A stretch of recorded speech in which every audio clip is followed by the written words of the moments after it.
총회에서 목사가 일을 하는 것에 대해서 정식으로 허락을 했습니다.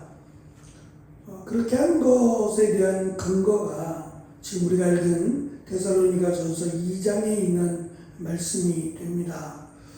특별히 이 말씀을 조금 더 자세하게 지금 살피고 있는 이유는 우리가 알아야 되기 때문이기도 하고, 또 한편으로는 앞으로의 되어질 일들에 대한 예방 차원에서도 말씀을 좀 잘 분별해서 기록을 해야겠다라는 마음이 들었기 때문입니다. 제가 노예 활동을 많이 하는 건 아니지만 특별히 시찰이 얼마 안 돼서, 시찰교회가 10교회밖에 안 되니까 굉장히 작은 그런 시찰인데, 그렇게 하다 보니까 노예가 끝나고 또 시찰에 목사님들끼리 모여서 차도 마시고 이런저런 이야기도 하면서 노예나 시찰회 때 주로 이제 다른 때는 지역들이 여러 곳 떨어져 있다 보니까 자주 만날 일은 없고요. 시찰회나 노예 때 주로 만나서 다른 분들은 잘 모르니까 시찰회 목사님들하고 이야기를 나누면서 느낀 것이 이 목사들의 이 삶이나 목사들의 세계가 어찌 보면 참 제한적이다라는 생각을 가지고 옵니다. 아무래도 세상적인 일과 많이 단절된 삶을 살다 보니까 자기들 나름대로 이 하나님의 일을 맡은 것과 또 세상 가운데서 살아가야 하는 여러 가지 일들 속에서 좀 다양하진 않지만 그래도 나름 고민하고 또 열심히 살아간다라는 생각을 갖습니다. 시찰회에서도 적어도 절반 정도의 목사님들이 개척교회고, 또 그 목사님들이 지금 일을 하고 계세요. 그러면서 그 일하는 것에 대한 그 죄송한 마음, 교회에 대한 또 성도들에 대한 이 죄송한 마음들이 늘 있어요. 더 열심히, 더 잘 준비해야 되는데 아무래도 일하다 보니까 그렇지 못한 그런 부분에 있어서 회의도 하고, 빨리 이런 부분에서 벗어났으면 좋겠다라고 하는 마음도 있고요. 그러나 현실은 그렇지 않습니다. 현실은 그렇게 쉽게 자신이 지금 하고 있는 이중의 일을 벗어날 수는 없다는 거죠. 그렇다면 지금 사도 바울이 강조하는 것이 불평이 아닙니다. 내가 앞에서 빌립보 교회에서 후원을 받았어요. 빌립보 교회로부터 4장 15절에 보면 후원을 받았습니다. 그럼에도 불구하고 그 후원이 지금 얼마나 걸릴지 모르는 이 데살로니가나 또 다른 지역에 가서 복음을 전하는 일을 마음 놓고 하기에는 넉넉하지 않아요. 부족하단 말입니다. 식사도 해야 되고 다른 곳에 이 비용을 쓰진 않겠지만 그만큼 열악했다는 얘기죠. 그것으로 인해서 불평하거나, 또 한편으로는 앞에서 설명한 것처럼 데살로니가 교회에 부유한 성도들이 있었어요. 여유가 있고 넉넉한 성도들이 있었고, 또 그 당시에는 이런 대표적인 명예와 인기와 부를 누릴 수 있는 대표적인 한 예가 연설하는 거였어요. 웅변이나 연설을 통해서 그 사람이 인기를 얻거나 명예를 얻거나 부를 얻어왔어요. 우리가 흔히 이제 외국 어떤 그 여행기라고 하는 것들을 이렇게 TV를 통해서 이렇게 보다 보면 음악하시는 분들, 기타를 치거나 또 반주를 하거나 하는 분들이 간혹 길거리에서, 노상에서 연주하거나 하는 일들을 왕왕 봅니다. 그러면 그 연주를 할 때 사람들이 모여들죠. 뭐가 있나 보다 하면서 관심을 갖고 사람들이 모여들어서 같이 이제 그 연주에 심취하죠. 그리고 나서 그 연주하시는 분 앞에다가 모자라든지 함이라든지 이런 것들 하나 놔둬요. 그러면 그 연주에 감동을 받거나 또 연주에 큰 감흥을 느끼게 되면 아무래도 주머니를 열어서 감사의 표시를 하죠. 이것으로 이제 자신이 다니면서 예술가들이 또는 음악가들이 이렇게 세계를 순례하면서 하는 조금의 여비를 마련하죠. 마찬가지로 웅변하는 사람도 많은 사람들에게 감흥을 주거나 감동을 주게 되면 또 사람들이 십시일반 자기 주머니를 열어서 고맙다라고 하는 표시를 이렇게 감동을 받았다라고 하는 표시를 합니다. 그래서 인기 있는 연설가들은 그것으로 많은 부를 누리고 또 그 부를 누리기 위해서 많은 사람들을 감동시키고 또 그 사람들에게 감흥을 주기 위한 수고의 노력들을 많이 합니다. 그래서 학교가 만들어질 정도로 많은 인기가 있었다고 합니다. 바울은 이러한 그 주머니를 열게 하기 위해서 지금 복음을 전하는 게 아니다라고 하는 점을 앞에서 강조해 왔습니다. 그리고 이 9절의 말씀에서 자신들이 목숨을 걸고 지금 여러분들에게 복음을 전합니다 라고 하는 것이 앞에서부터 겪어왔던 복음으로 인해서 당하는 환난과 핍박, 그럼에도 불구하고 우리는 멈출 수 없다. 목숨을 걸고 이 복음을 전한다 라는 것과 더불어서 이 헌신한다 라고 하는 증거, 구체적인 증거를 9절에서 밝힙니다. 그것이 수고와 고난이라고 하는 단어를 사용해서 강조합니다. 9절 상반절에 보면 우리가 얼마나 열심히 일했는지 여러분은 안다라고 말합니다. 알 정도로, 데살로니가 교회 성도들이 알 정도로 열심히 수고하며 일했다는 거예요. 수고하며 복음을 전했다는 그 말을 하는 게 아니라 수고하며 일했다라는 것을 지금 강조합니다. 당시 그 일이라고 하는 이 노동 계약은 보통 해 뜰 때부터 해 질 때까지였어요. 지금처럼 시간별 아르바이트가 아니에요. 내가 원하는 시간에 아르바이트 하겠다는 게 아니라 그때의 계약은 해 뜰 때부터 해가 질 때까지입니다. 그렇다면 이제 두 가지의 상황이 놓여지게 되는데, 하나는 매일같이 일한 게 아닐 수 있다. 매일같이 일하지 않고 뭐 격유를 일했다든지 또 어느 정도 시간적 여유를 두고 일했을 것이다. 그래서 일하지 않는 날은 복음을 전했을 것이다 라고 하는 한 가지 상황과, 또 한 가지는 일하고 나서 해가 질 때까지 일하고 나서 그 이후의 시간에 이 성도들에게 가르치고 복음을 전했을 것이다 라고 하는 거죠. 격일제라면 그나마 좀 낫겠지만 그렇지 않고 해 질 때까지 일을 하고 그 이후에 복음을 전하며 가르쳤다라고 한다면 결코 쉬운 일은 아니죠. 일한다는 것이 설렁설렁 일할 수도 없고, 또 주로 이제 사도 바울이 일했던 일이 고린도 교회에서는 천막 만드는 일을 했단 말입니다. 이 천막이라고 하는 것이 당시에 그 어떤 상업적 모습을 드러내는데, 말씀드린 것처럼 이 올림픽과 관련된 그런 그 스포츠가 활성화되면서 그것을 구경하려고 하는, 아침부터 시작돼서 끝날 때까지 스포츠를 관람해야 되는 입장에서 뜨거운 태양볕을 견딜 수가 없어요. 그래서 마련된 것이 천막이라고 하는 거예요. 그것이 개발되었고, 뭐 지금처럼 뭐 접었다 폈다 하는 그런 좋은 그런 게 아니라 그냥 세워놓는 거죠.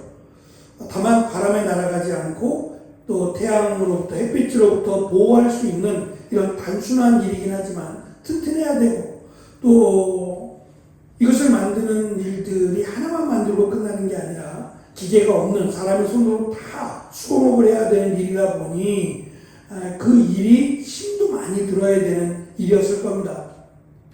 그러니까 이것을 어떤 분들은 사도 바울이 아마도 다소라고 하는 곳에서부터 또는 어떠한 영향을 받아서 이 일에 전문가적인 그런 어떤 기술이 있었을 것이다 라고 말하는 이들이 있는데, 사도 바울의 삶을 이렇게 보면 그가 가말리엘 문화생이었고, 또 예루살렘으로 와서 바리새파로 또 랍비로서의 어떤 준비하는 과정들을 본다면 일할 시간이 없어요. 또 바울은 일을 하기 위한, 그때 당시에는 유대인들도 그렇고 이방인들도 이 일을 천하다 여겼어요. 그렇기 때문에 사도 바울은 이 일을 생각하지 않았을 거예요. 기술이 있었다고 볼 수도 없고, 그냥 쉽게 할 수 있는 일, 쉽게 할 수 있는, 누구나 참여할 수 있는 일, 꼭 많은 사람들이 필요로 하는 일이었기 때문에 천막 만드는 일을 했지, 그 일에 대한 전문성이 있어서라고 하는 것은 저는 아니다라고 생각을 합니다. 어찌됐든 사도 바울은 그 일을 하는 목적이 계속해서 강조하는 것처럼 여러분들에게 짐이 되지 않게 하기 위해서라고 밝힙니다. 짐이 될 수도 있어요. 또 짐이 되길 원할 수도 있어요. 성도들이 볼 때에 자기를 위해서 저토록 수고하니 일하지 말고 그냥 우리의 말씀을 가르쳐 주세요. 저희가 그 정도는 충분히 감당할 수 있습니다라고 말할 수도 있는데, 사도 바울은 먼저 자신들이 이야기를 하는 겁니다. 그렇게 하지 말라고. 우리가 할 수 있다. 우리가 일하면서 여러분들에게 복음을 전할 수 있다라고 하며 수고와 노동을 하고 있다라고 하는 것을 의도적으로 밝힙니다.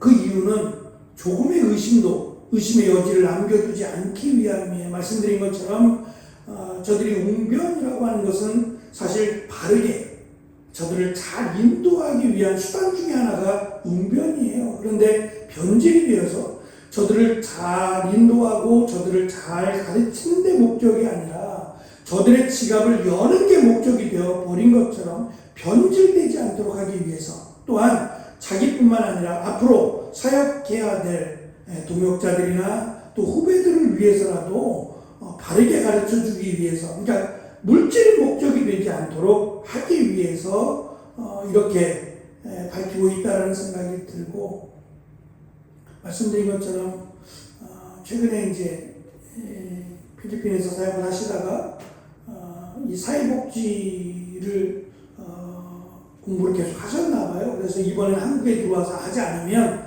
이게 이제 중단될 위기가 있어서 그것 때문에 한 2개월, 3개월 정도 들어와서 공부하시고 끝내고 이제 들어가셨는데, 이분은 지금 한 20년이 넘게 필리핀에서 현지인들 사역을 하고 계신데 교회를 하고 계세요. 현지인 교회죠. 주로 이제 청년들이 많고, 또 청년들이 이제 대만에 다녀온다고 선교 편지를 또 보내주셨더라고요. 기도해달라고 하면서 처음으로 이제 교회에서 청년들을 데리고 대만을 간다라고 하면서 여러 가지 기도 제목을 올려주셨는데, 이야기를 들으면서 이분은 한국에 들어와서도 그렇고 개인적인 후원 이외에는 어느 교회와 연결을 해서 후원받지 않더라고요. 뭐 자신의 어떤 소신도 있고, 그렇게 하지 않는 이유는 오히려 더 힘들수록 현지 교회에 또 이들을 잘 세워야겠다라고 하는 그런 다짐과 목표가 있어서 그런 거라고 말씀을 드렸어요. 후원이 싫은 사람이 어디 있겠어요?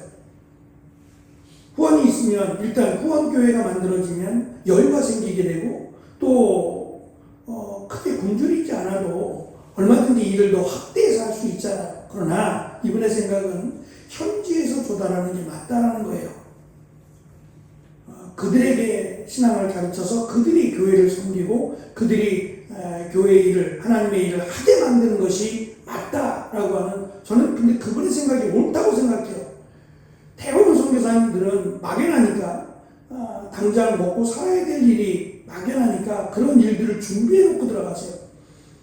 근데 문제는 그 일들이 시간이 지나면서 해결이 되어도 여전히 한국교회와의 관계를 끊지 않아요. 됐습니다. 이제는 저희가 자립했습니다 라고 말하지 않는다는 점이에요. 많으면 많을수록 좋은 거죠. 저는 이 생각이 잘못됐다고 생각을 하는 겁니다. 필요하면 필요한 대로 준비하는 게 맞고, 준비가 됐다면 자발적으로 하는 것이 더 옳다라는 생각이 들었어요. 근데 저도 이제 고민하는 것 중에 하나가, 우리 교회보다 훨씬 더 크고 훨씬 더 많은 일을 하는 선교사님들이 있어요. 뭐 그들이 타는 차나 그들이 살고 있는 집이나 굉장히 여유로워요. 가보면 놀랄 만큼 가정부를 몇 명씩이나 두고 그러고 살아가세요. 그런 모습을 보면 한국에서 이제 방문하신 목사님들이 볼 때는 여기는 좀 곧 이제 고사해야겠다. 더 필요한 곳, 정말 도움이 필요한 곳에 해야겠다라고 하는 결정도 많이들 하세요. 성경에는 그러한 내용은 없어요. 그러나 저는 데살로니가를 보면서 이 부분을 왜 이렇게 강하게 했을까? 빌립보서에서 이런 부분을 강조하지 않고 에베소서에서도 그렇고 다른 바울 서신 어디에도 이런 부분을 강조하지 않아요. 오히려 저는 데살로니가가 더 부유했다라고 생각을 하고 또 여유가 있어서 얼마든지 다른 사람의 손을 벌리지 않고도 충당할 수 있는 교회가 이 데살로니가 교회가 아니었을까? 그래서 오히려 이 부분을 역설적으로 더 강조하고 있는 것은 아닐까? 라고 하는 생각이 들었어요. 7절에서도 짐이 되지 않기 위해서 9절에서도 짐에 대한 말씀을 강조합니다. 이것을 명확하게 일단 경제적 부담을 의미합니다. 교회 지도자들은 후원받을 권리가 있다라고 말을 합니다. 고린도전서 9장에서 이 부분을 특별히 강조하는데 바울은 개인적인 지원을 위해서 교회의 무거운 경제적 의무를 지우지 않겠다고 말합니다. 어찌 보면 사도 바울이 말한 것과 말한 것을 지키지 않는 것 같아요. 후원을 받을 권리가 있다고 해놓고 본인은 후원을 안 받아요. 받지 않으려고 노력하고 있어요. 이건 좀 역설이 아닐까? 받으라고 말해놓고 자신은 왜 안 받을까? 그건 바울의 소신일 수 있어요. 바울은 한 곳에 머물지 않았어요. 그것은 바울에게 주신 사명인데 이방인의 사도라고 하는 것이 자신은 이방인 한 교회를 세우고 그 교회를 담임하는 게 아니라 다니면서 지금은 자신에게 주어진 이 사도의 사명은 그렇다는 거죠. 그렇기 때문에 더더욱 누구로부터 후원을 받아서 하기보다는 자신은 이런 식으로 사역을 감당하겠다라는 다짐과 또 이것이 성령께서 바울에게 주신 말씀일 수도 있어요. 그러니까 누구에게나 다 통용되는 것은 아닐 수 있다라는 점도 기억을 하지만 어쨌든 이 물질이 목적이 되거나 또 성도들의 지갑을 열게 하는 것이 목적이 되면 안 된다라고 하는 것은 분명히 맞는 것 같아요.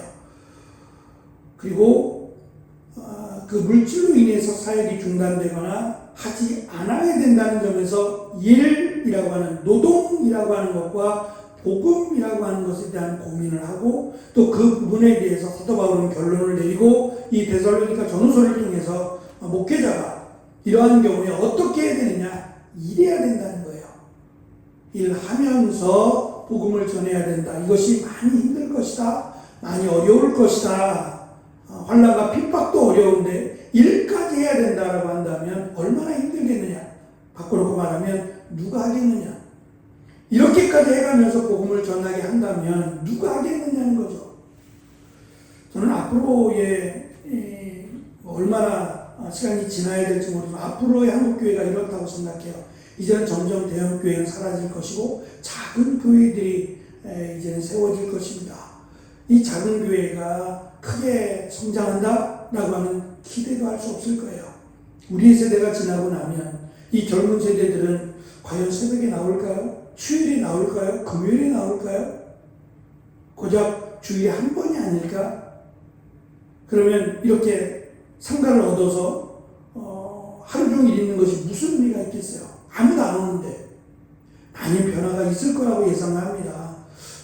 그리고 목회자도 일해야 될 거다. 앞으로는 이 데살로니가 전서에 있는 말씀처럼 일하면서 목회를 해야 될 거다라고 많은 분들이 공통적으로 이야기해요. 힘들겠죠.